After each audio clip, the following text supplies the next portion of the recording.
Assalamualaikum warahmatullahi wabarakatuh. Selamat pagi pemirsa Net TV Sulsel. Apa kabar hari ini? Nah, jangan heran kalau hari ini saya tampil sendiri ya. Jika biasanya saya menjumpai Anda bersama rekan saya yang manis, yakni si Cece. Di episode kali ini saya Solkar pemirsa alias Solo Karir. Hehe. Sekedar info, pulang kampung Ki Cece di Bone. Hehe. Tapi tenang Ki pemirsa. Meski tanpa Cece, saya tetap akan menyajikan liputan inspiratif buat Anda semua. Tentu tetap di program Kesayang Kita Bersama Lingkar Kreatif. Nah, di awal segmen ini saya akan menyajikan kepada Anda liputan tentang pelajar madrasah di Makassar yang rancang busana tradisional dari sampah. Wah, hebat ya? Penasaran? Berikut liputannya.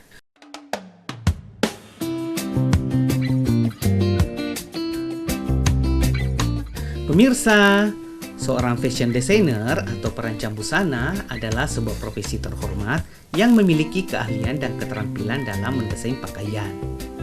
Dalam mendesain dan mengembangkan rancangan busana, wajib hukumnya seorang desainer tak hanya memiliki imajinasi yang tak terbatas dan kreativitas yang tinggi, namun diperlukan juga kemampuan visualisasi agar pakaian yang didesainnya menarik minat untuk memilikinya. Pemirsa tahu ndak jika fashion merupakan subsektor unggulan dalam industri ekonomi kreatif Indonesia yang memberikan sumbangsi besar kedua dalam kontribusi ekonomi kreatif negara ini loh. Bagaimana tidak? Selain sebagai kebutuhan sehari-hari, fashion dinilai sebagai estetika desain dan gaya hidup sosial bagi sebagian besar masyarakat kita, hingga desainer fashion merupakan profesi dengan peluang yang bagus serta menarik untuk digeluti. Ngomong-ngomong soal desain fashion, ada loh sejumlah siswi di sebuah sekolah setingkat sekolah dasar di kota Makassar di mana siswinya mendesain pakaian dan memproduksinya menjadi pakaian. Meski bahan bakunya tidaklah dalam bentuk kain. Adalah pelajar di Madrasah Ibtidaiyah Al-Abrar Kota Makassar yang berlokasi di Jalan Bontodori Raya nomor 6. Mereka mendesain berbagai baju tradisional Bugis Makassar dan sejumlah baju tradisional dari negara lain, lalu mengolah dan mewujudkannya menjadi barang fashion yang cantik. Seperti saat kunjungan Lingkar Kreatif di madrasah ini, di mana sejumlah siswinya sedang mendapat bimbingan dari salah satu gurunya. Bagaimana cara mendesain pakaian, membuat pola pakaian, mengukur ukuran pakaian di badan, menggunting pola pakaian, hingga membentuknya menjadi pakaian, walau dilakukan secara sederhana. Yang unik dari kegiatan ini adalah mereka menggunakan sisa sampah hasil daur ulang yang tak lagi digunakan. Mereka memilih jenis sampah daur ulang seperti kertas dan plastik. Iya, kita ajarkan secara sederhana karena ini kan tidak seribet membuat pakaian yang dijahit.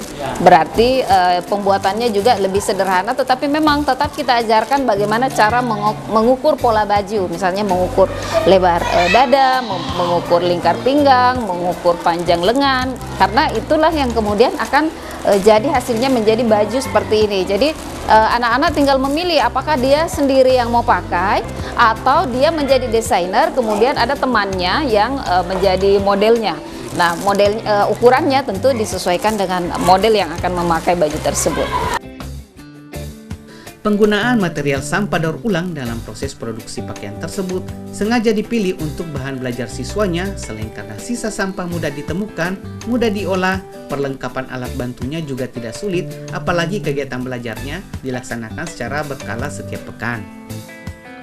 Ini adalah kreasi daur ulang dan biasanya kita lombakan. Jadi anak-anak membuat karya sesuai dengan apa yang dia bisa, dengan bahan apa yang ada. Misalnya seperti ini hammock, ini bahannya dari bekas plastik Pampers, ya. Kemudian dengan dipadukan dengan kertas minyak.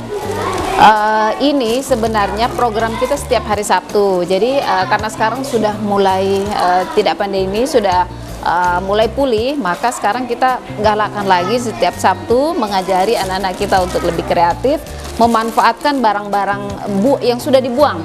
Jadi sampah plastik itu kita daur ulang sebisa mungkin menjadi benda hias atau benda pakai. seperti itu. Itu apa sih yang ada berapa jenis biasa busana seperti ini yang dibuat? Tergantung dari apa yang anak-anak buat.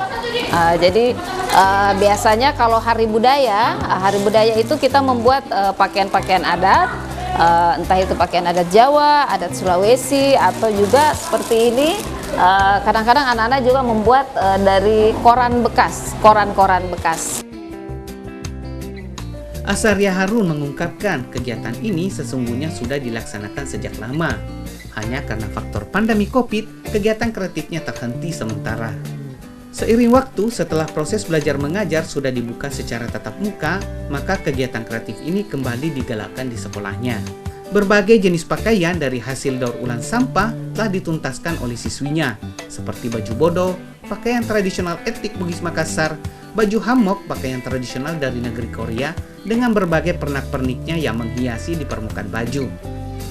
Azaria menambahkan, dengan membekali keterampilan seperti ini kepada siswanya, diharapkan bisa dikembangkan dan menjadi skill yang bisa bermanfaat untuk orang lain dan dirinya sendiri.